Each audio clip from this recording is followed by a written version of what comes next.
Thank you for clicking on this video. I hope you enjoy. And if you do, then don't forget to like and subscribe. Ring that notification bell so you stay up to date on further content.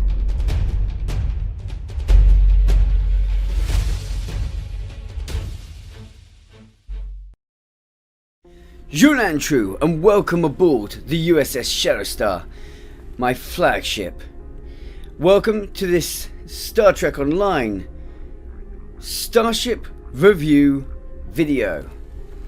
Stats review, where we shall be taking an in-depth dive to see what this specific ship in question is capable of.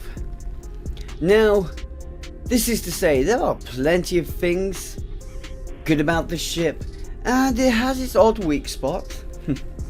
So how will it line up against other ships? Well, that remains to be seen.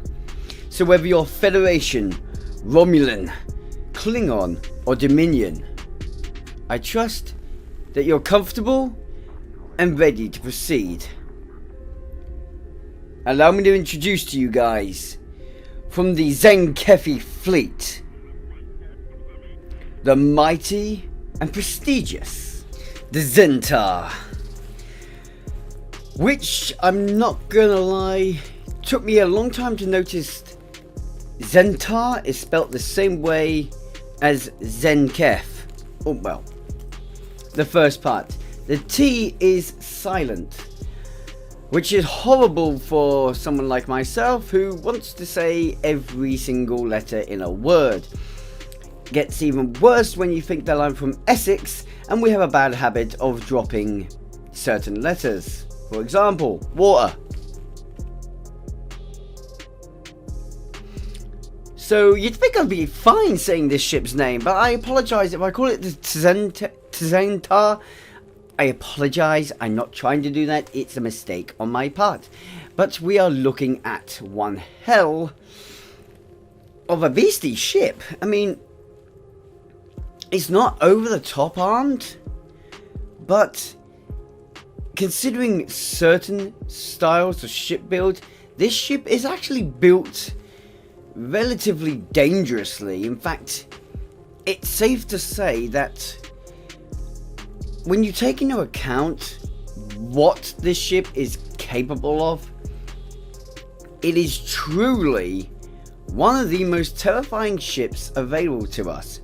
And the reason I'm covering it right now is because it has just been added to the low-buy store, albeit temporarily at, well, what is 1,200 low-buy. However, it's actually on sale right this second and you can get it for 980 low-buy. So as of this video being up at the moment, probably for the next about 4 days I think it is, if you've got the low-buy, I'm going to just say right now, get yourself this ship. It might only be on one of your characters, but it will make that character beastie. We're looking at a tier 6 Dreadnought Carrier. That is something right there. This is a Dreadnought Carrier. She's powerful, defensible, not exactly quick in moving, which lies a weakness to her elsewhere, but she more than makes up for this. This is my Klingon character's flagship. That's how much I like this ship. So, we're looking at, like I said, a tier 6 ship that is defensible. She has a hull modifier of 1.1. This means at level 65 she's nearly at 50,000 hull, with a actual hull strength of about 49,500 naturally.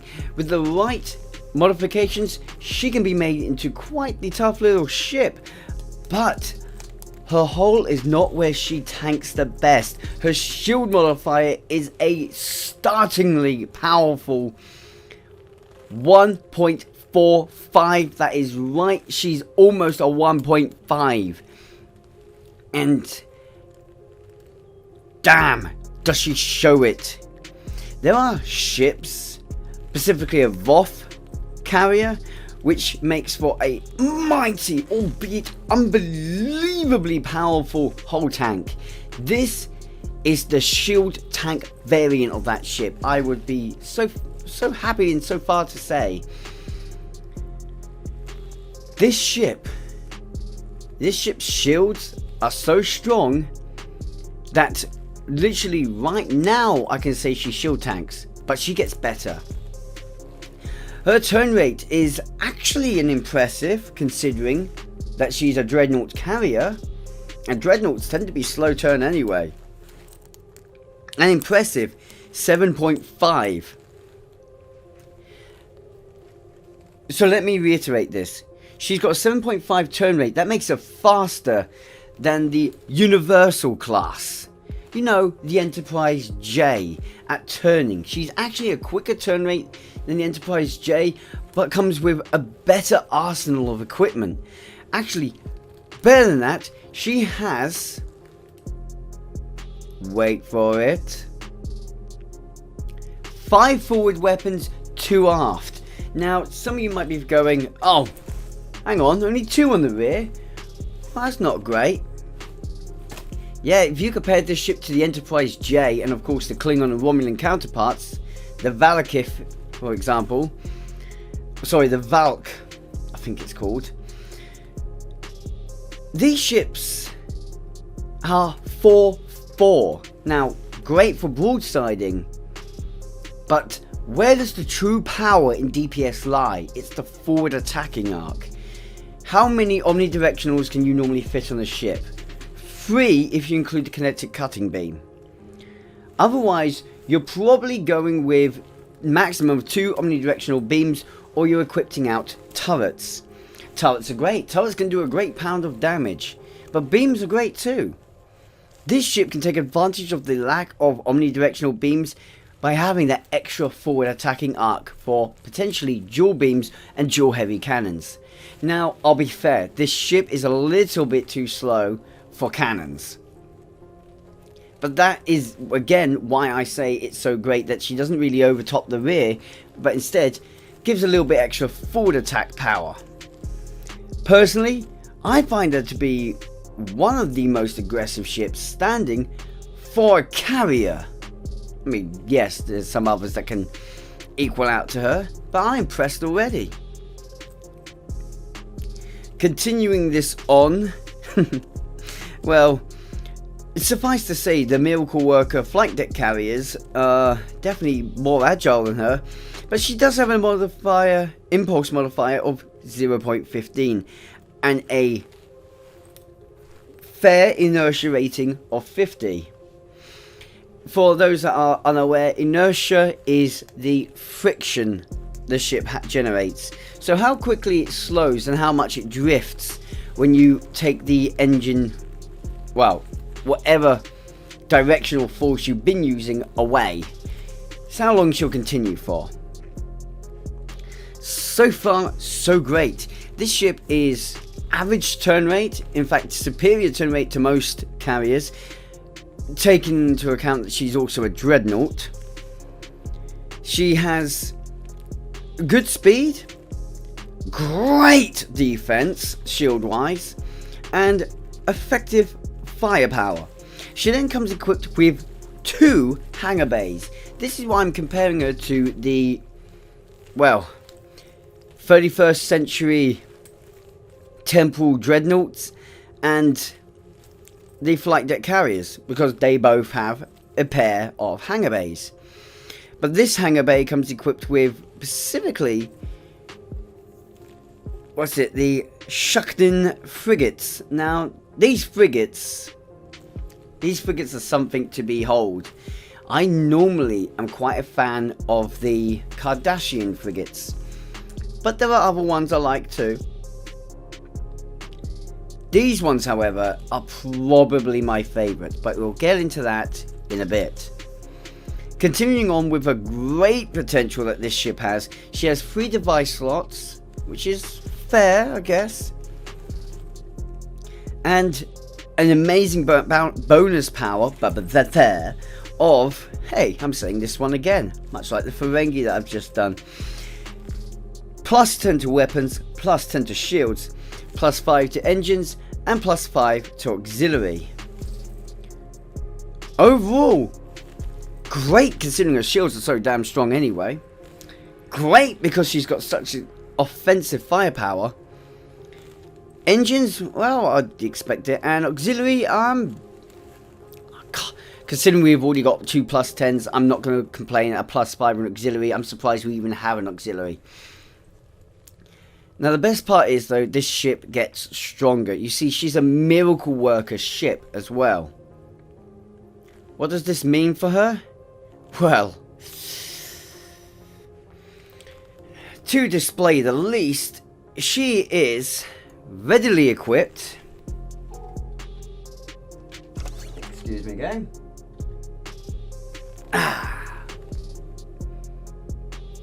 Probably helps if I brought that across a little bit, get it out from behind me. Readily equipped with 5 tactical console positions, 4 science tactical console positions, 4 science console positions, and 2 engineering. Why is this so good? Well, first of all, I was actually expecting her to be a 4-4-2 with what I'd read up about her initially. To see that she's a 5-4-2, that's impressive. But then she has one unique weapon in her arsenal. The universal console position. Now, yes, there's lots of universal consoles that can be equipped to any slot anyway, so not really that big a deal, these universal console positions. But at the same time, it's a huge deal. Imagine what you could do with a ship with that one extra tactical console. For example, ones that I use, the vulnerability locator. One extra of them gives you another +2% to my critical chance. Or I could always go for critical damage. There's also, if you say use the colony ones, well, the colony ones keep your ship alive. And improve both energy and kinetic damage if you're using the right ones. Imagine that combination, just how much damage you can get out of having 6 of them. 6 of those mighty consoles.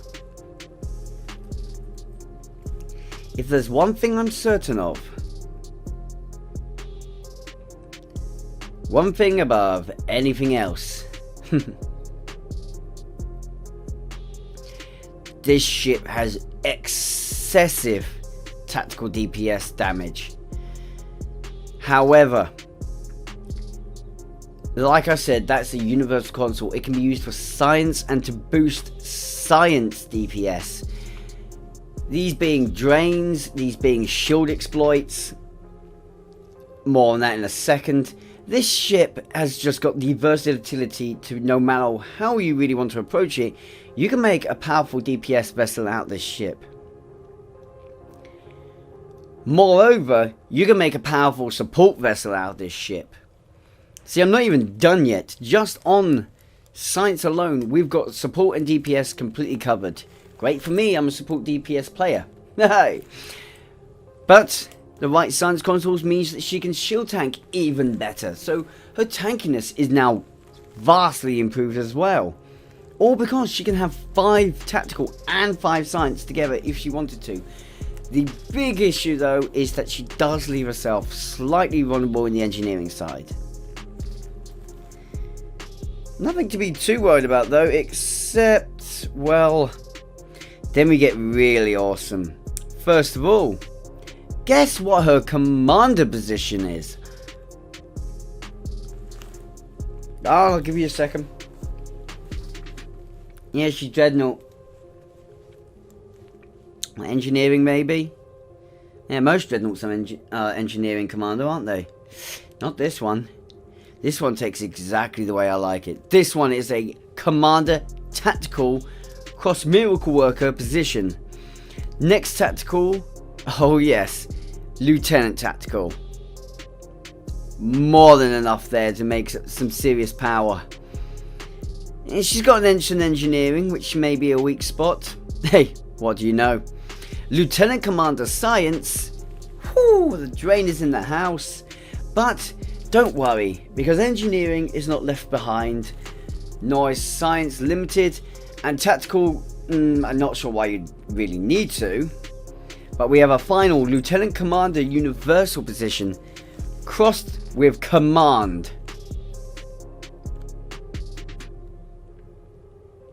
I don't care what anyone wants to say at this moment.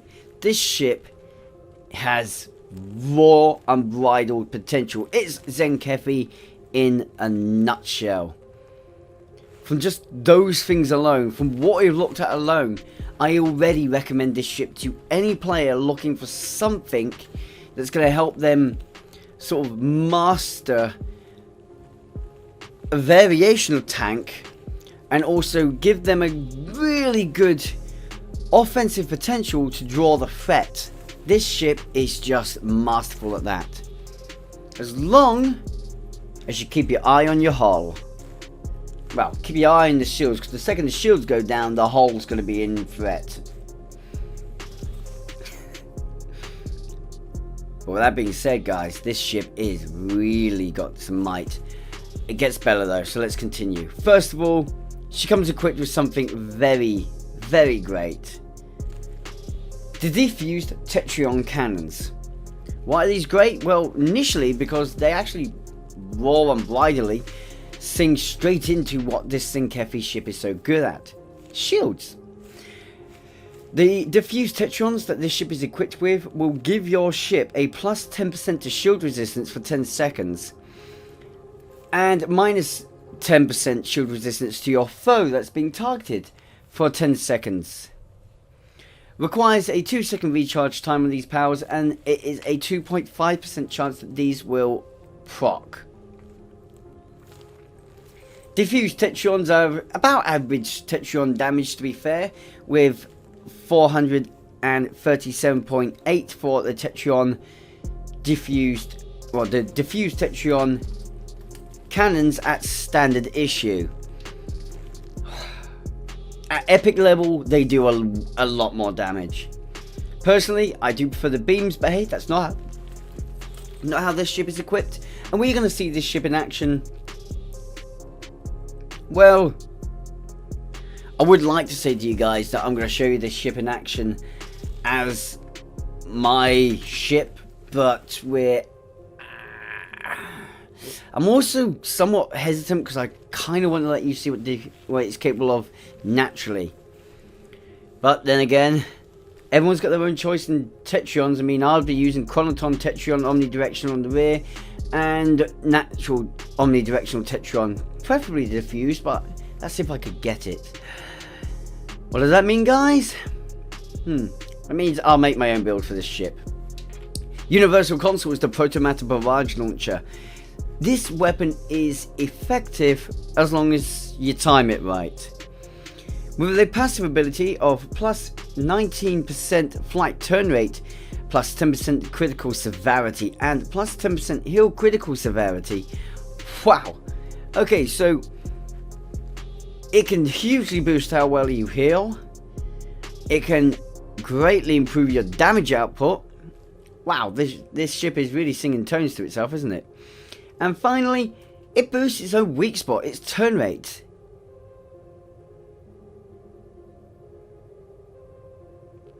No? People missing what's so great about this? Okay, let me re-emphasize then. What's great about this ship's actual console, and I do wish I had the other two because right now they're kind of needed. This console boosting your turn rate, its weak spot so much, now aligns that this ship has even greater DPS potential, and that is what's so good about it. And the real good thing about this console is that it's a passive effect. You don't need to activate the console ability like you do in the Asterix Battlecruiser to gain that turn rate, or like you do on the Ferengi. You don't need to enter battle mode to gain the turn rate. This turn rate is always there, ready for your use. It's brilliant. Combined with the full set, I can't say I totally go for having the full set. 2-piece, pretty good. The third one, I'm 50-50 on. However, The actual active ability of this console is something to pay attention to. Multiple kinetic and radiation projectiles. Bearing in mind, kinetic is standard damage. Radiation is exotic damage. Something to keep your mind on. There's 2 times per second. Ooh, that's nice for 12 seconds. So we're talking about 24 of this firing. Launches a protomatter barrage at nearby foes' current location. So it doesn't hit the foe directly, but it gets close to them. Within 1 kilometer. Ooh. Okay, this part I haven't really fully paid attention to. Within 1 kilometer deals 5,240.2 kinetic damage. 5,213.2 radiation damage, 100% shield penetration. That's nice. And deals, well, a 25% chance to create a protomatter hazard cloud, which deals 1,445.5 radiation damage, ignoring shields every second. So long as the enemy is stuck inside the cloud. Do you know console works really well with this one? You watch, it won't even be there right now. Oh, there it is. Yep. The sarcophagus ship's multi-trajectory or multi-target tractor beam array. You know why that's so dangerous and good? Because if you combine the two together, you're going to screw the enemies. I like this console. It's one of those consoles which is easy to combine to other consoles and get effective use out of. It's also one of those consoles which is great on its own. A versatile console, to say. Easily gets 8 out of 10 from me on that one. Then we got automated aggression. This trait, when activated, any tactical or miracle worker, oh, I do like my miracle workers, bridge officer abilities, launches a single protomatter barrage projectile at nearby foe's current location. Dealing, well, guess what we've just read out. It deals exactly the same as the projectile launcher. So it's basically a micro version of the console, giving you the exact console's ability whenever you activate. Whoops. Hello. Whenever you activate a tactical miracle worker ability. Considering how many tactical abilities I used, that's quite a few. So this console, this automated aggression, this trait, is very useful to me. And I could actually replace the console if I'm not using the console. However, since it's bound to Tzenkethi's ships, that is this console's weakness. So it is really useful to see a trait that can give you this console's ability when you don't quite have it equipped. Trait gets 8 out of 10 from me. Final thing to nudge and shine at, we've got the Great Shukting frigates. These have diffused Tetrion dual cannons, diffused Tetrion dual heavy cannon, diffused Tetrion turret, Tetrion energy torpedo. My word, I do love these torps. Locked trajectory, though brief. Cannon rapid fire, great considering this is armed with cannons like mad. And tactical team 1, giving these some survivability. These little frigates really do take a pounding, but guess what? It gets better. See, it doesn't cost you very much to upgrade. For 30,250 dilithium, you can get yourself the advanced version of these frigates. These are armed exactly the same way, except one slight difference. Rapid Fire 2 and Tactical Team 2. These frigates also have slightly higher hit points and shield points, making them just a little bit harder to take out. Personally, I love them. But I don't think just talking about this really does the ship enough credit. I'm sure some of you here are thinking, just shut up and show us what the ship can do. So, you better get comfortable. Well, once we've beamed on over. Head to the transport room, guys. We're taking the Tzen'tar into action.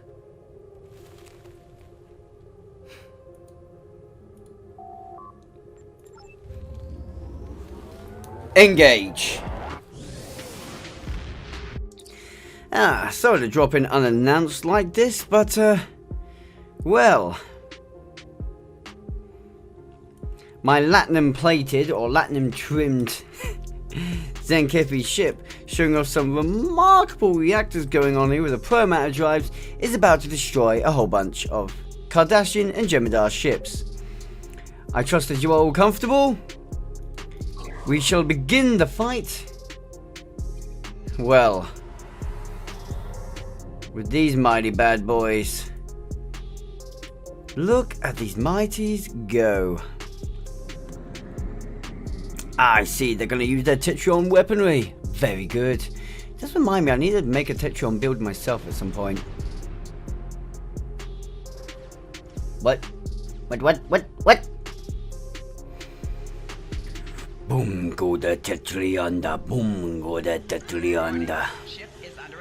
They're trying. Look at the way the ship turns though. I mean, it has got its console still on it though, but seriously? How is this ship so heavily underestimated? Whoops, I did not mean to start firing.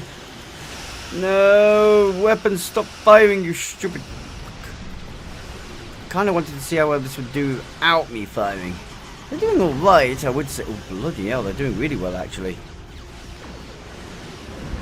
4 frigates took that out pretty damn quick. How's the other dinky gonna do? Our frigates aren't really taking too much damage.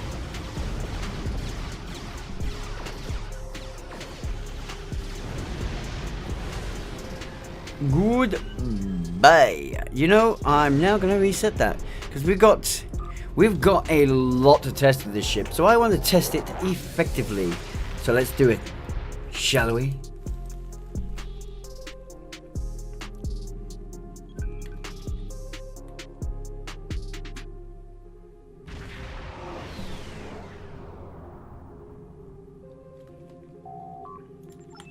Shut up, Karshaw. Now we're going to go in tight. We're not even going to use the frigates this time. We're just going to go in tight, get ourselves in the combat range, and we're going to actually make use of the Protomata barrage. Firing at once. Here they go. Seems, with basic ship speed, they can get out of range of it relatively quick. But look how much damage it did, even with them getting relatively out of range of the attack. We'll have some fun with these guys now. Eliminate the targets. Well, that didn't take 2 seconds, did it? I'm using agony phasers for those wondering. Agony phasers and wide arc quantum launcher. Let's see how well the Galor class does against our little pets. Go on, my pretties. Harvest that Galor class. Best thing about being Miracle Worker is you have the Miracle Worker abilities. Set off the right things and you can get some really good power boosts. Yeah, one more engineering ability. Let's get that. And here goes more of our friends. Wow, those shields are being drained. Because it's just basic frigates attacking here. These aren't even the advanced ones. These are just bog standard normal frigates. And they're doing this much effective damage. Yeah, I think this guy's a little bit screwed. I'm not even trying, that's the worst part. This ship is that strong, you don't really need to try to defeat your enemy. It will practically guarantee an enemy's destruction for you. It's got a very unique look to it too, so I quite like that about the ship. Now, I just seen the Keldon class. Let's maneuver around and go for our toy, boy. Keldon's a bit tougher. So what we're going to do is we're going to combine attacks. It's going to be the only one getting hit by the Pro-Map Barrage. I think I'm just going to recall our pets. Wait. Come on, pets. Come back here. This is the one bug in the game I really don't like. Pets, listen to command and return.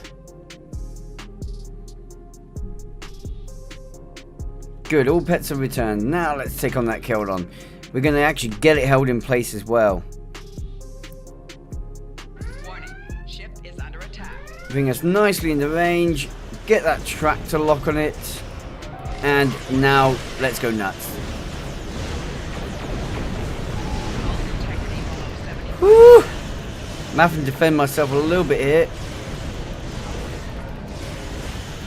And that Keldon was just purely destroyed with tractor beams and Prolomad device. Rear shield failing. Nothing else.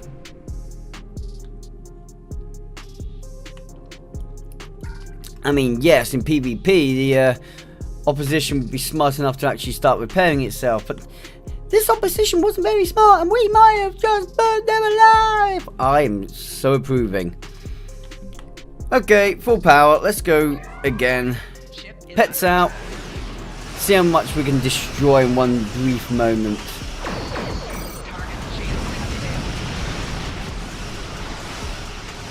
It would be far more effective if we were all using Tetrons right now.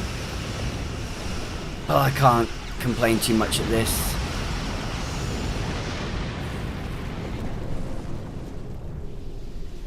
I do apologise, my mic appears to be falling down slowly. If you can hear the keyboard, it's not my fault! Now. Okay. That was very quick, actually. Much quicker than I had expected or planned on. Maybe too quick. Almost disappointing. One upside though is luckily we get these frigates without actually having to have the pet, so that was a nice little thing for this ship. I will say this ship comes with some very nice quirks to it. It's not like the Folian Tarantula Dreadnought where you have to have the Mesh Weaver to be able to get the frigates.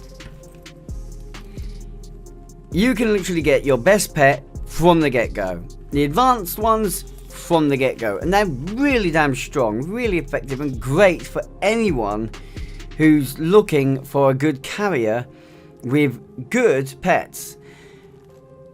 If you've got a good number of effective pets in the fleet and normal Dilithian store, but some of the unique ones are just better.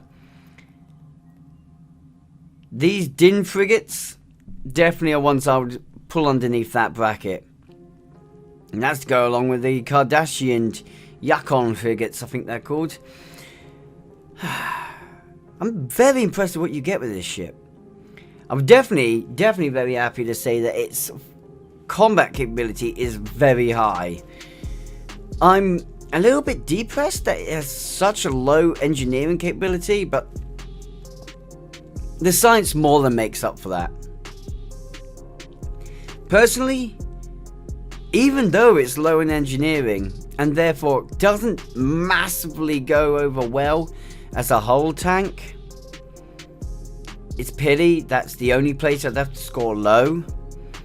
It's not like it is specifically that bad. You can still develop a pretty good whole tank out of it, so we'll get 6 out of 10 there.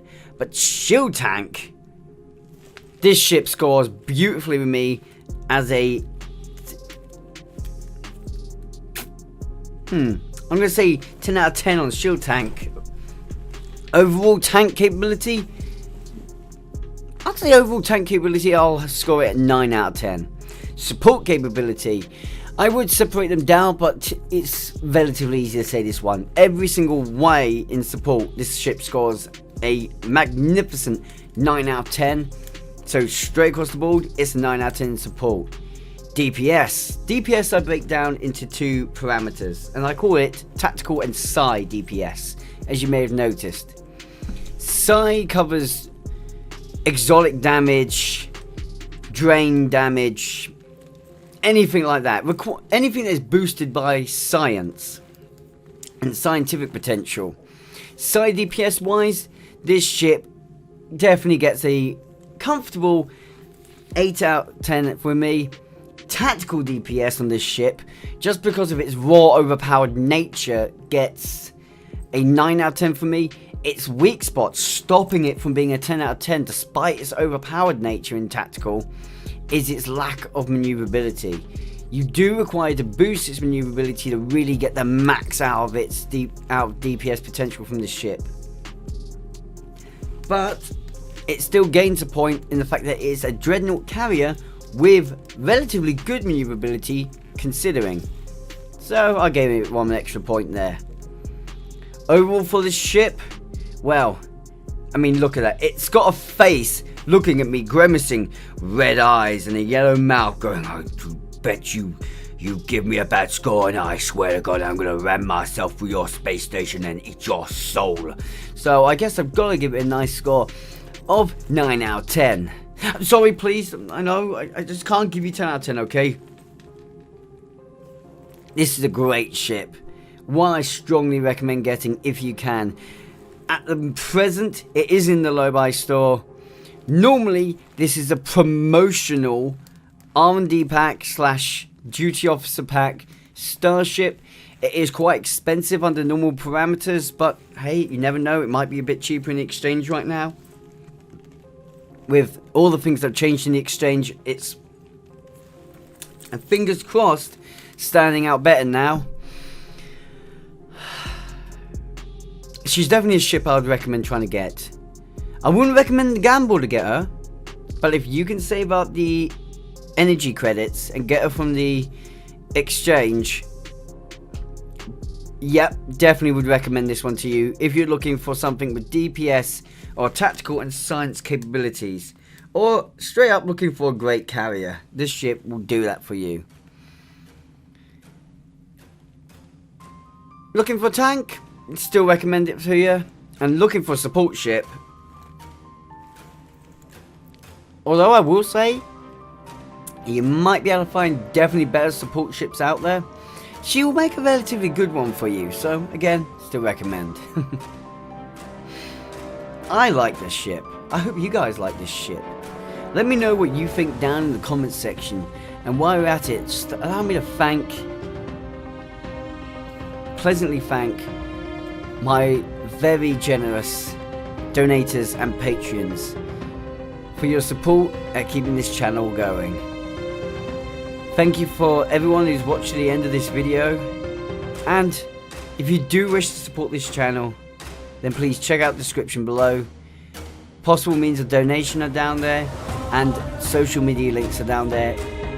Every bit of support you can give is truly appreciated. Hopefully, I'll see you next time. Got the visual review to do now. Guys, take care. And remember, live long and prosper. Engage.